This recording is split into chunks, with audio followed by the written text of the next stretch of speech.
I'll just handle a few logistics before we begin.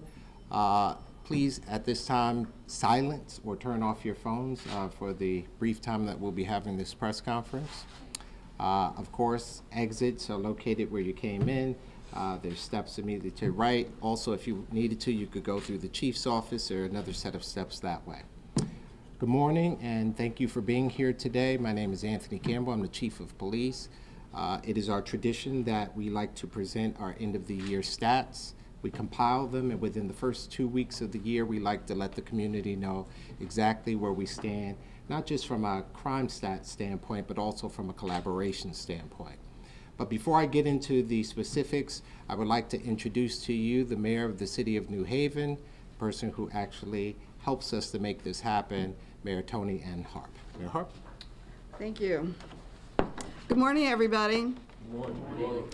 I am delighted to join Chief Campbell here this morning, and I thank him for hosting this press conference.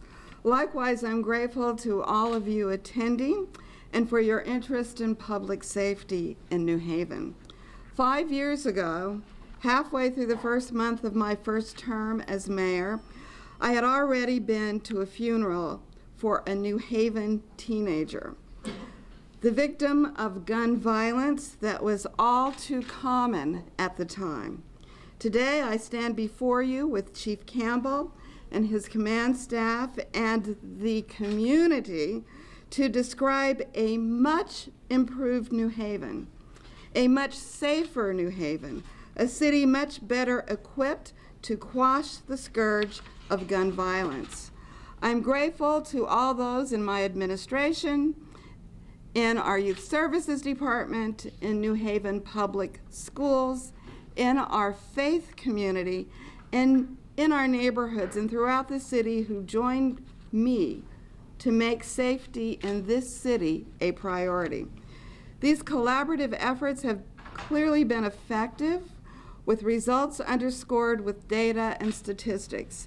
And without question, the heavy lifting in this effort has been borne by the men and women of the New Haven Police Department, those on the front lines of this initiative, 3 shifts a day, 7 days a week, every week of the year.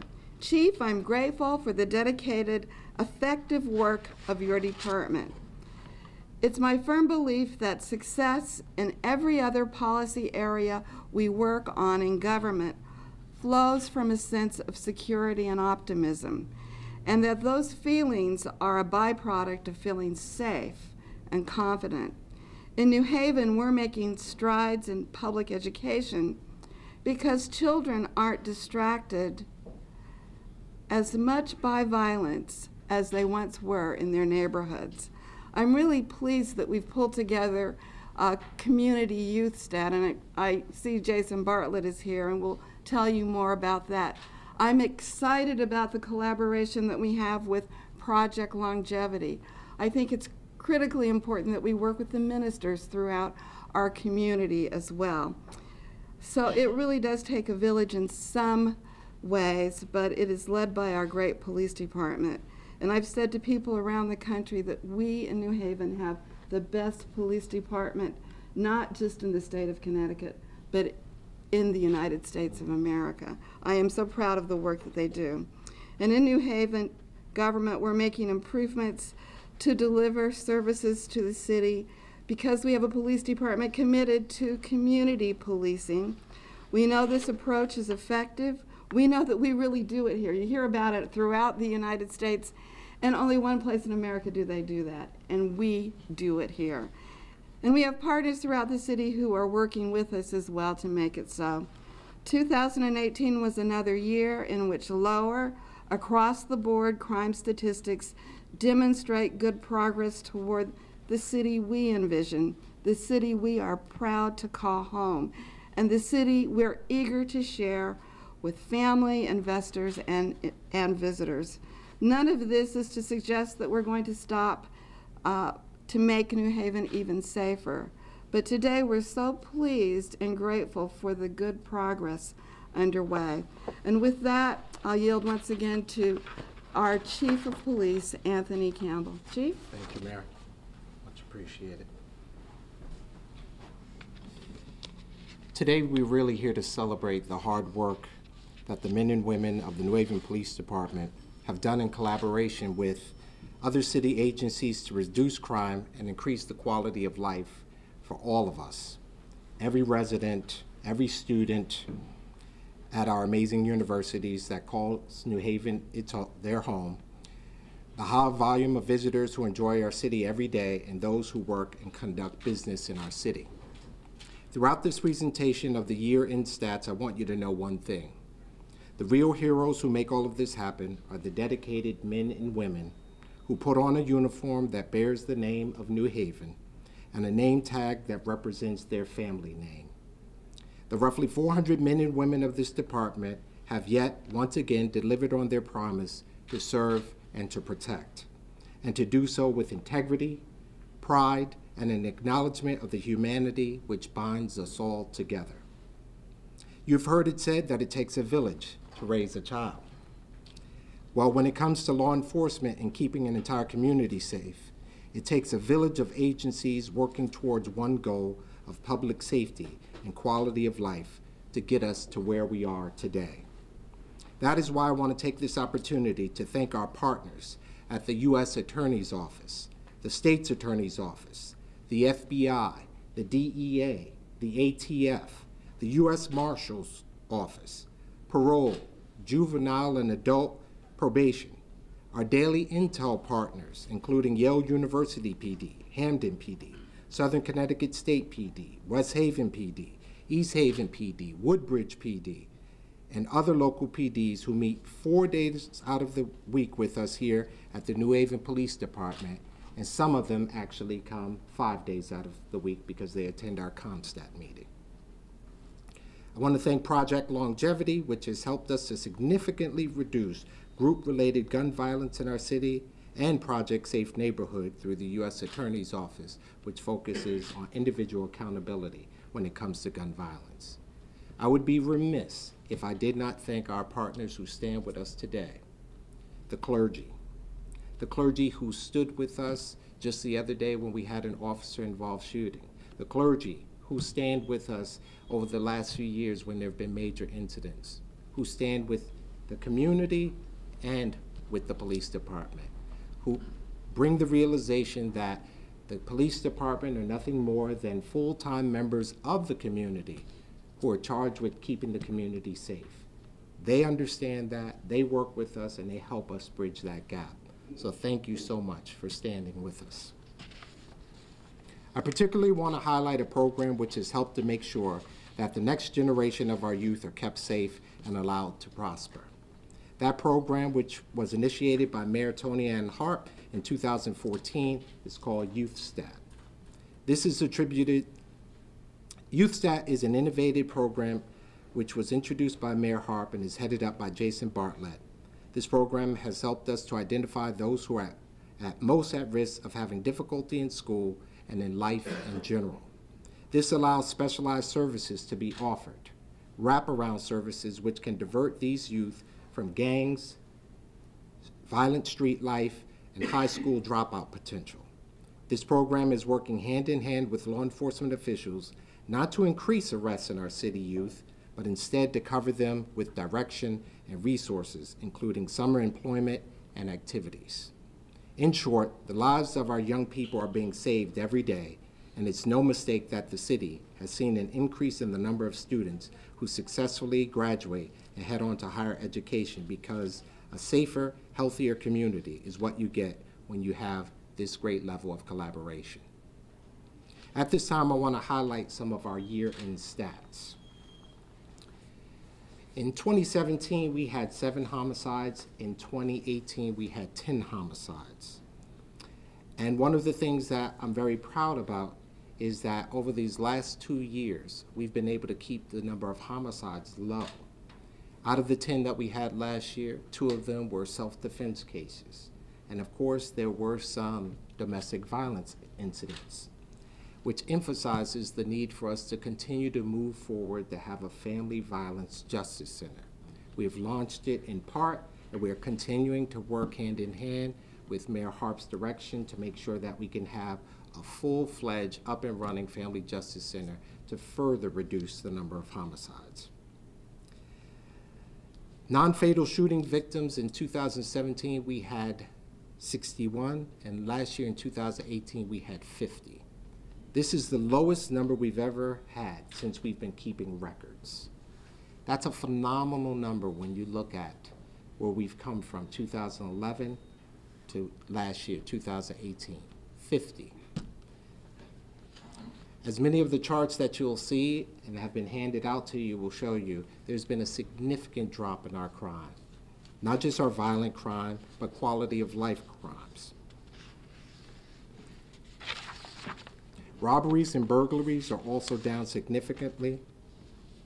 And I think it's very important to point this out that this work is being done even though we are not fully staffed. This work is being done by officers, one of which was involved in an officer-involved shooting last week. They come out and they do their jobs no matter what.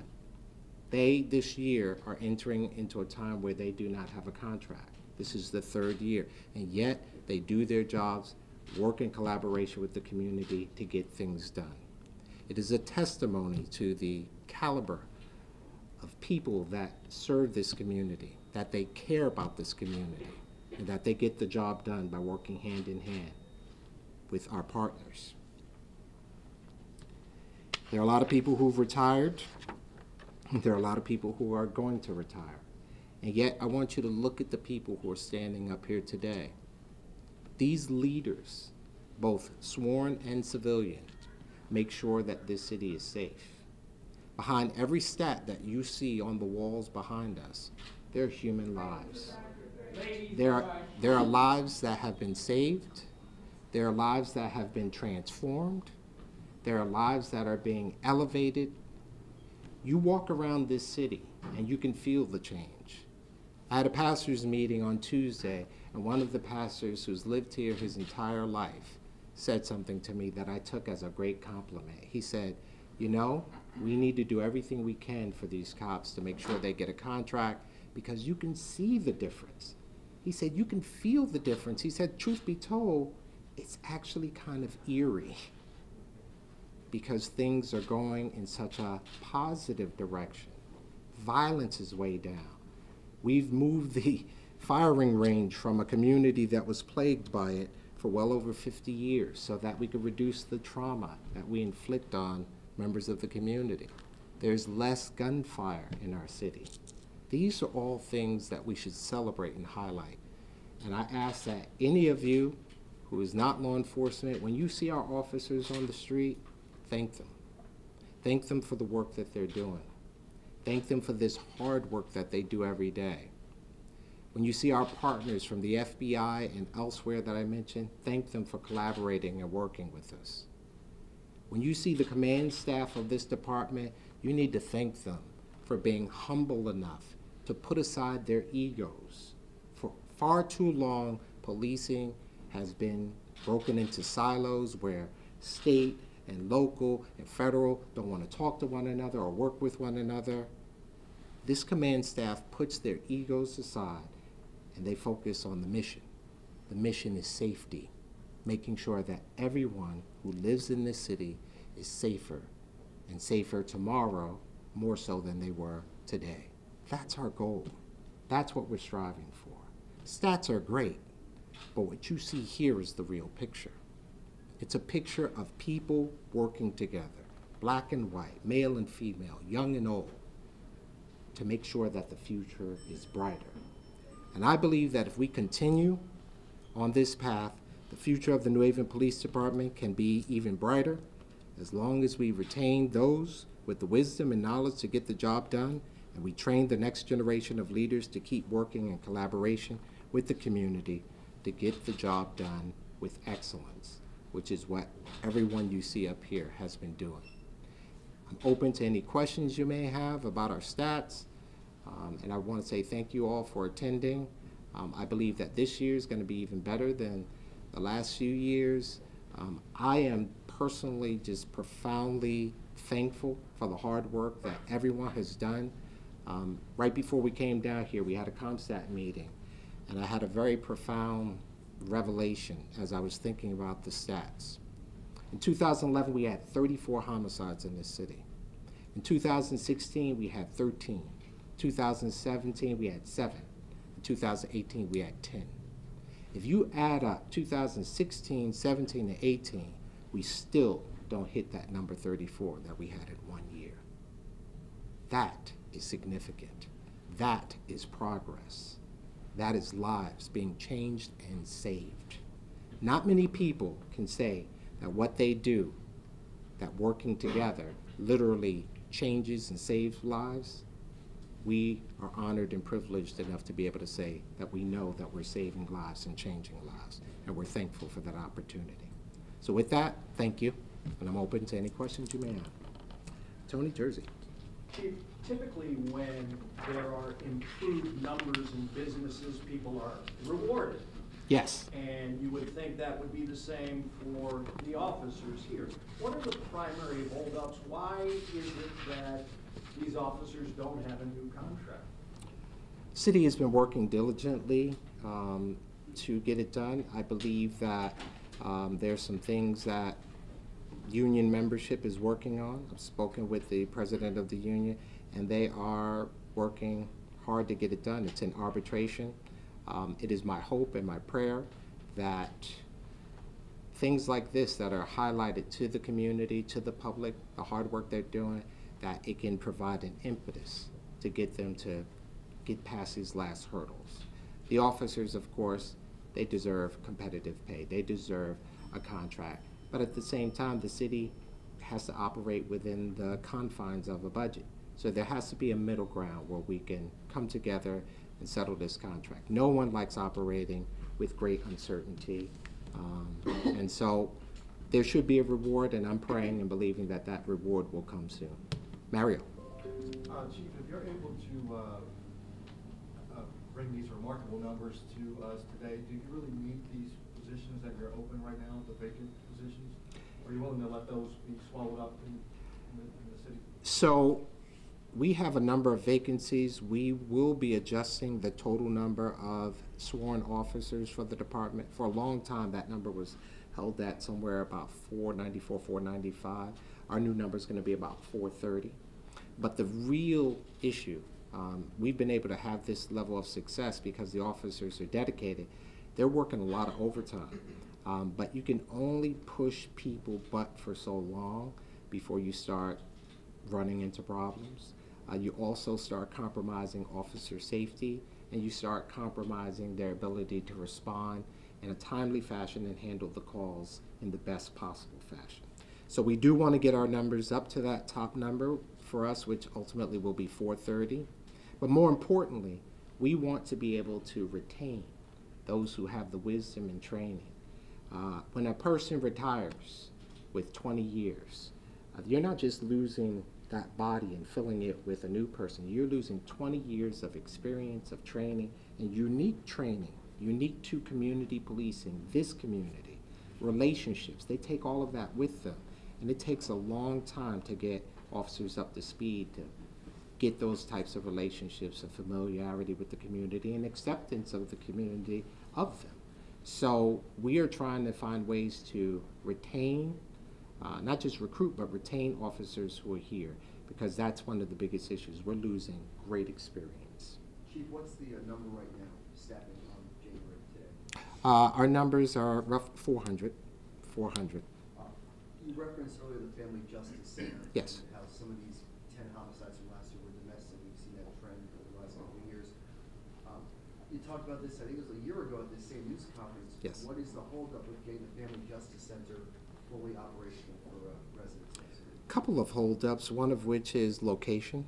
We want to find a central location that will be easily accessible to all, easily travel, bus line, something where we could get everyone, all of the services, and literally make it one-stop shopping. And then there's also finances. You know, the mayor had put in the budget a certain amount, and the Board of Alders, you know, reduced that due to fiscal crisis the city is going through. So it's a matter of funding and also a matter of finding a proper location. But I'm confident that this is something that everyone in this city wants. The Board of Alders has committed that they want to work with us to make this happen, and Mayor Harp has been a champion of this ever since we started with it. So it's going to happen. It's going to happen. Yes, Claire. You mentioned youth stats, so I was wondering what the trend of youth violence and youth crime has been the past year and what you've seen there. So one of the great things that I was researching to present these stats is Mayor Harp touched on it when she spoke earlier. There was a time where, sad to say, many of the shootings and many of the homicide victims or significantly shot victims were very young. 2014, we had 14 people 18 and below who were shot. In 2015, we were able to get that number after we started YouthStat down to 8. That number remained at 8 for 2016. 2017, we got it down to 7, and in 2018, 5.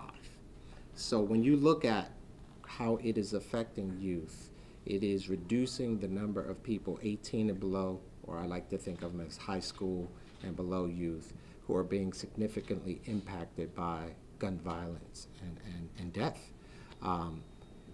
You may remember that in 2017, we had a homicide of a 14-year-old in the New Hallville section. And the response from the community was rightfully so, just a feeling of this is an aberration, because we had started seeing this trend of youth not being the ones who were involved in shootings and being shot and killed. So I believe that YouthStat is not only working on in the background of providing these types of wraparound services, but really keeping kids on a path and keeping them out of harm's way, and thereby reducing the number of youth who, will be involved with gangs and violence in the street. So it's working. The numbers show it's working. And also, look at how many people are graduating. I mean, these are the same youth that we've been able to keep from being in the street or keep from getting killed, who can now graduate, take advantage of programs like New Haven Promise, and move on to a promising future. So it's working. And it takes all of these things happening simultaneously. YouthStat, working with the clergy, daily intel meetings, the officers hustling and forming relationships, implementation of new technology like the body cameras, all the things that we've doing, new policies, including things like the Civilian Review Board, which passed last week. All of these things are marching us in a direction towards not just greater accountability and transparency, but we got to these numbers, we got to this place because people, smart people, said we need to make some changes. And if you really trace it way back, all of us on the sworn side up here are a product of people like Nicholas Pasteur and Kate Kodish and Tony Harp, who back then was Alderwoman Harp, who brought community policing to this department and shifted not just the way we think, but shifted the culture. Now we have a culture of accountability, not just to one another, but to this community. That's why when we mess up, we get you in here and say, we messed up. Because we want to make sure that the relationships that we've worked so hard on for the last 25, 30 years, it means something to us, and we want to build on it. So 2 questions, if you could. Can you tell us how our numbers here stack up with some of the neighboring similarly sized cities? And also, can you cite some examples, maybe some specific examples of how your partnership with the clergy has helped to maybe impact these numbers as well? Sure. So compared to other cities, you look at Hartford. Hartford is significantly down. Police officers, they're doing recruitment. Bridgeport is down. I don't think as much as we are, but they're down significantly. But I also look at how the partnerships that we have are different compared to those 2 cities. Those are typically the cities that we compare ourselves. Both have Project Longevity. Both are utilizing the ShotSpotter technology. But when you look at our numbers, I said the other day, you can't light a candle, they can't light a candle to us. And that's not disparaging them, it's just that I think that 25 years of community policing and having a culture and mindset of this is how we do things, and this is our plan and what we're gonna do. We don't just have programs for the sake of having programs. We actually make them work. When you have someone like Stacy Spell, who is heading up Project Longevity, if you've ever attended a Project Longevity call-in, you feel that man's passion. He has lost people. He's been a detective on this job and has seen what happens behind the scenes in the streets. And it's a real thing because there's a relationship. There's a real connection there. We're trying to make sure that even though we're down a lot, we're focused on the mission. And I think it's that focus, you know, having daily intel meetings, that really gets the job done, and it translates into the stats you see. And the relationships that we have with the clergy. When I became chief in 2016, we wound up having 2 officer-involved shootings that year. The clergy were on the scene immediately. We're able to disseminate information to the public so that people knew exactly what was going on. Not just coming from us, not just from our PIO, but coming from members of the community that they know they can trust. That stops things that you see happening in other places. That stops the protests. That stops the discord that can sometimes happen. Because if information is not given out by credible sources, people will fill in the blanks. So I think that's one of the ways you get a major difference between us and other places. Yes, Steve?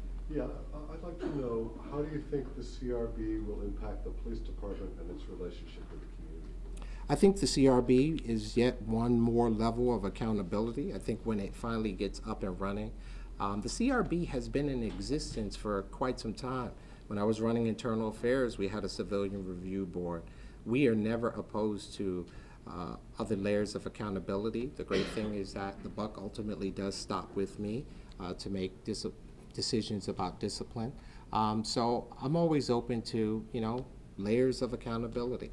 And I think that more than anything, the CRB will be useful to the public to know that they have a group that is not police related. Internal Affairs is great, does a phenomenal job. When there's officer-involved shootings, you got the state police and U.S. Attorney's Office, State's Attorney's Office that does the investigation, does a phenomenal job, but those are law enforcement entities. This is a non-law enforcement entity that will now be a layer of accountability. And I think that that gives the public comfort knowing that there is this level of accountability there. It remains to be seen how effective it will be. There's a lot for it to get up and running, you know, and the fact that it will be made up of members who come from the management teams, selected, the city's broken into 10 districts. I think that also will be helpful. So it's the community adding one more layer of accountability on its police, which is part of its community. Just ask one final question. Sure. Your top 2 categories, you're up there. Well, you know, obviously you're down overall, which is good. Yes. But in your big ones like homicides, even with the 2 justifiable homicides, you're Yes. up there, as well as sexual assault. Yes. What do you attribute that increase to, and how are you working to get a handle on that this year? So sexual assaults, unfortunately, are very similar to domestic violence. Most sexual assaults happen between people who know one another. So we are working very closely with the community, as well as training our officers when they go out on domestics. Many sexual assaults happen after there's been a domestic. People are very reluctant to want their partner arrested, but now we've implemented a LAP program, which is law lethality assessment program, so that the officers can determine whether or not this will be an individual who is most likely to be significantly injured or killed. By identifying those individuals, you can help further reduce the likelihood that they will be significantly injured or killed. So that's one of the ways we're focusing. I believe also by having a family justice center, a central location, you would have more people coming to that location rather than having fear of calling the police to come to them. They could get all the services they need right in that one location. Homicides, many homicides, you know, unfortunately the numbers that we had of domestics, which bumped up our homicides numbers, once again goes back to addressing that domestic violence. This is, you know, in many ways, I don't want to say we've got gun violence under control, but when you look at where we were compared to where we are, we're doing a much better job. But domestic violence, which is, you know, relational, is very hard to tackle. But I believe something like the Family Justice Center, more interaction and creating opportunities for those who are in really bad relationships to have an opportunity to get out safely will reduce those numbers. Chief, of the 10, and you said the 2 are under review for self-defense. Correct. How many of those were detectives able to solve from those other 8? Ooh, I would have to ask my chief of investigation. 2 arrests and a few in the. Okay. Did you hear that? You did, sorry, We have 2 so far from last year. 2 arrests were made. Mm-hmm. And this one includes the gentleman who was shot and killed down in Virginia, right? The suspect. Yeah. Yes. That'll be Yes. That'll be a 3rd. Yeah, that'll. Yeah, that one is pretty much solved because of what happened to him down there. Yeah. So I want to thank you all for being here. I want to also thank you as the press for what you do. You help us get information out.